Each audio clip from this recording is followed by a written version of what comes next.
Hello, in this video I want to introduce you to Abnor. Abnor is a senior mole, or boss mole, and is also on the infrastructure team. So when a region first starts out, it's just the usual green ground textures and nothing else. It's got some texture to it, but that needs to be terraformed for the actual feel of the place. Now the first thing that seems to happen is that the roads and bridges and railway tracks or whatever get placed out. And as you can see here, Abnor places all the parts out, and sometimes I notice raises them up so that they all fit together so that you've got nice hills to go with the contours of the ground. Now one thing I did learn, which I didn't expect, was that the roads are built where they should be. Rather than trying to terraform the land and then make the road fit to the land, you do it the other way around. It appears that you put the road in, I presume he looks around at the greater picture of things and figures out how these roads are going to work and builds them underneath the ground. So we can't see the roads. Where there are gaps, where it looks like there is no road, there is a road. It's in the right place. It's just that the ground's currently terraformed above it, so you can't see it. So as you see here, he's going along terraforming all around the edges of the roads, first of all.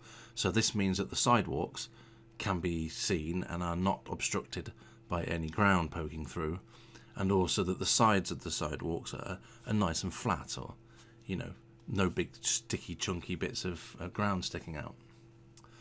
Now watching on the left here, you'll start to notice that as he works the terraform, the road starts to appear, and then we'll spin it round. Here we're adding a corner piece to a road, as you can see, which fits in, and he snaps it all in nicely, makes it look easy, and then adjusts all of the textures accordingly so that they all fit around the edges. Now I understand that people come along later on and do even more to the roads with the textures and the lines, and they also have the materials checking and things. Now here you can see the terraforming being brought up, and this is something I have spotted a lot when Abnor was working, that the terraforming tends to be bring it up out and then flatten it down, rather than just trying to flatten it down from the off. For those of you out there that know how to terraform, that's probably dead obvious to you, but certainly for me, who's not really a terraformer, it was an interesting eye-opener.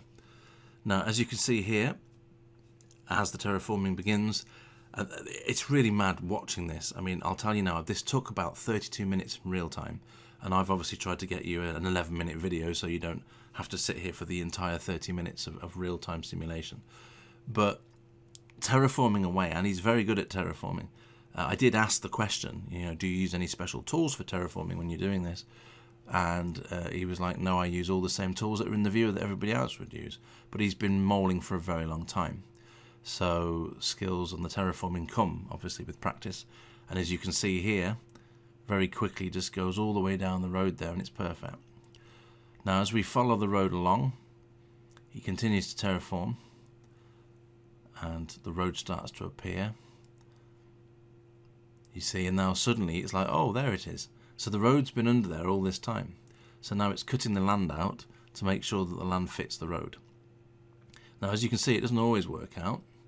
So sometimes if you're not happy with the edges, if the edges are a bit steep around the sides of the road there, you need to actually reflatten it again. And again, that's when I see, look, here we go, like this, see how it flattens out and then goes back down again. So I'm guessing this is a technique for flattening the land out and then lowering it all down a bit. I always get frightened of terraforming. I have done it, and sometimes it works, and then sometimes it just doesn't seem to flatten the way you want it to, and gets really frustrating. But that's more so because I just don't know what I'm doing.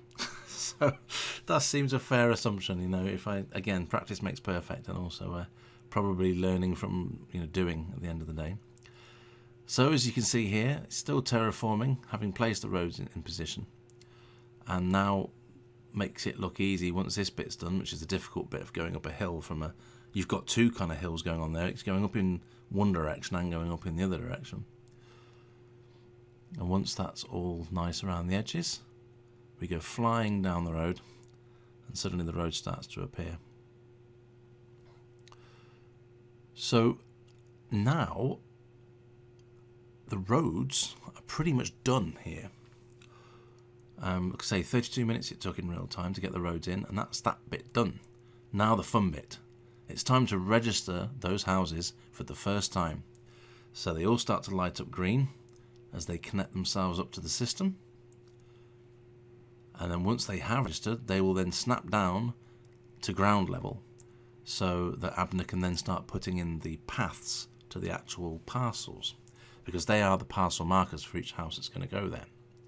So you can see some of them have already been put out, and there you go, you see them snapping down to them. He's just got to put in a few more that haven't been done yet.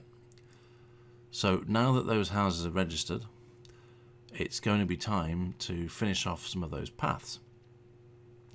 Now, what I have noticed with a lot of things in the building is that even the paths, while they, to my visual eye, just look like a flat prim, I would assume, no, they are not. They are large blocks which are then lowered into the ground. Now, I believe the reason for this, similar to the reason for the rocks being embedded in the ground, is a part of the quality assurance system, which is one of the things that I've been told, I think Yonder Mole told me, is a thing that when they do the QA inspections at the end of a build, you need to make sure that you can't cam under things. One of the things about mesh is it's expensive, the number of faces and everything else that it has. So a lot of objects don't always have all sides textured. So you might have the steps, for example, they might be hollow, invisible on the bottom, but they've got all sort of three sides, I guess. So the way they get around you being able to get under it and see it, and spoil it, is that they bed them down into the ground so that your restriction, the camera restriction, will prevent you from seeing underneath. Now, obviously, if you turn camera constraints off, you could probably see underneath it, but I'm assuming based on the average user, they wouldn't have that, and so they would be restricted anyway to how much they could see underneath. But I believe that's why these things have the giant block. You'll notice, you'll look at them and think, oh wow, they look great steps, but they're actually really deep blocks. And they're just bedded into the ground. That they just look flat on the top, and that has always been a fascinating thing to me, same as with the rocks. So as you can see here, Abnor making light work of some steps. You've got some flat parcels there, you've got some parcels with steps on them. I did actually watch him terraforming this and lifting the ground up, but as I say, I wanted to try and keep the video concise but interesting and showing you everything. So hopefully this way you got to see every element from when I started watching for the build of this particular region. Oh, I'll have Patch after me now. Yeah, I'm guilty of it as well. There you go. You'll all have fun with that. I could have edited that out, but I won't, just to prove the point that we've all been mistaught over the years and still slip up and say the wrong thing. So there you go. The stairs are going in. Please don't send me to the cornfield. And as you can see, just a little bit of terraforming now, just to get that top step there.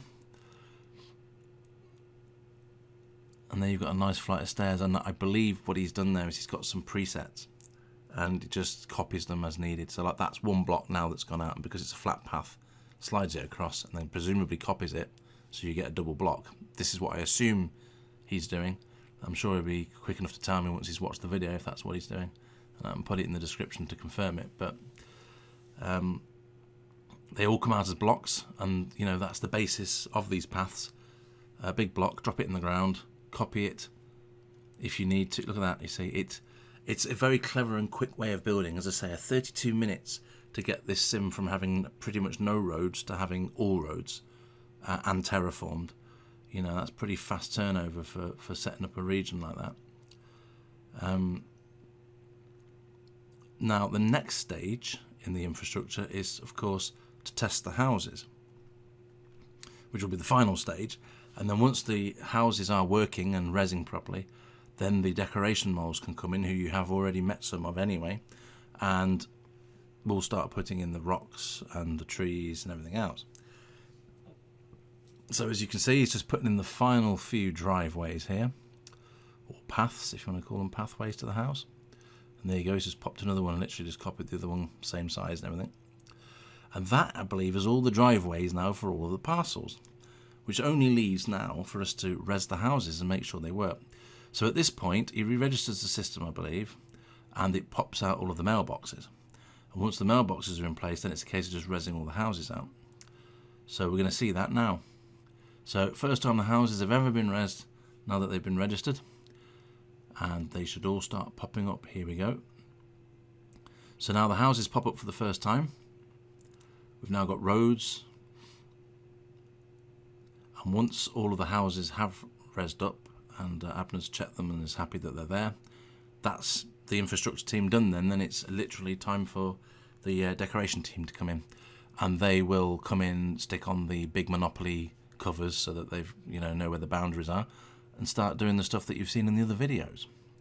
So I want to say a big thank you to Abner. He was very helpful and actually helped to tell me what he was doing so that I could prepare the shots for you and get the wide angles so that you could see everything he was doing. So I'm very grateful for him sharing that information. And again, do be sure to show love for your moles. But hopefully you found this really fascinating, and what I'm going to do with this particular region, because I've been able to catch it at this point, I will make more videos on this region so you can see the decoration moles building it up. So hopefully we will have a historic collection of videos, if you like, of this as it was. You've just seen Abner do his thing, then you'll see the decoration moles do their thing, and then we'll have the finished product, and then you'll have seen exactly what goes into building the place. And hey, who knows, in 10, 20, 30 years time you could be watching this and you wondered, oh, Belly, that great old continent, Belly. Do you remember that old continent from 2019? Gosh, it's true though. Well, yeah, this is how it was built by the many wonderful moles. Thank you for watching, hope you've enjoyed it, and I'll see you again soon.